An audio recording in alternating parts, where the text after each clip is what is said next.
Bouya Shaka Khaverim, j'espère que tout le monde va bien. On continue nos vidéos sur le thème de l'apprentissage. Alors hier on a parlé de pourquoi apprendre et encore une fois les manières d'apprendre à chacun.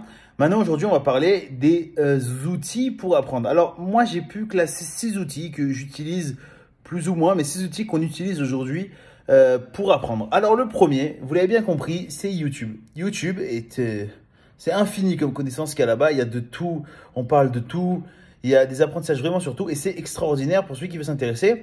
Maintenant, il y a ses qualités, ses défauts. C'est que ses qualités, c'est que oui, c'est des vidéos. En général, c'est des gens très à fond dans ce qu'ils font qui en parlent. Mais le mauvais point, c'est que des fois, ça dure 3 heures. Des fois, c'est mal filmé. Des fois, l'audio est mauvais. Bref, c'est pas des gens qui sont forcément, techniquement parlant, prêts à enseigner. Mais leur enseignement est là quand même. Le deuxième, qui est moi un site que j'utilise énormément, c'est Udemy. Udemy, c'est tu payes 10 € en général, des formations sur tout plein de sujets, plein de choses qui sont très intéressantes.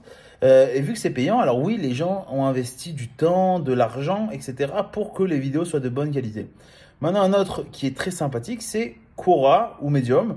C'est en fait des petits articles que vous pouvez lire sur, encore une fois, plein de sujets. Ça peut être du développement personnel, ça peut être de l'informatique, ça peut être vraiment plein de choses. Maintenant, si vous voulez plus de l'apprentissage au niveau, j'allais dire, philosophique, des choses un peu plus profondes ou des histoires un peu plus dans le détail, etc. Alors, les livres. Les livres sont une connaissance, il ne faut pas hésiter, il faut acheter des livres, il faut étudier avec les livres, prendre un bloc-notes. En même temps que vous lisez un livre, moi, je peux vous conseiller quelques livres. Moi, je pense plus du côté du business comme Père riche, Père pauvre, des livres comme ça. Si vous voulez en savoir plus, si vous voulez plus de livres, dites-moi, avec grand plaisir.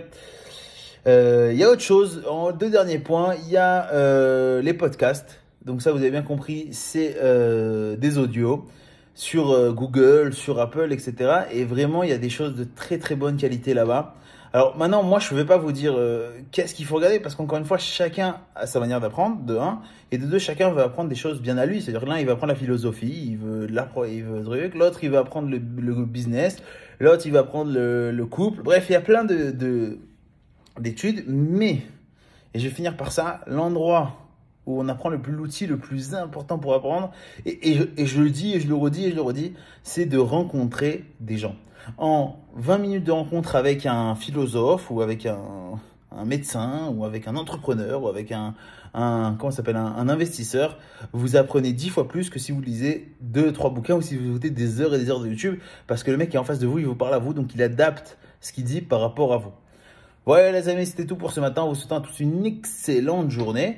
Voilà, n'hésitez pas à vous abonner à YouTube, partagez autour de vous les vidéos. Voilà, en vous souhaitant tous une excellente journée. Ciao!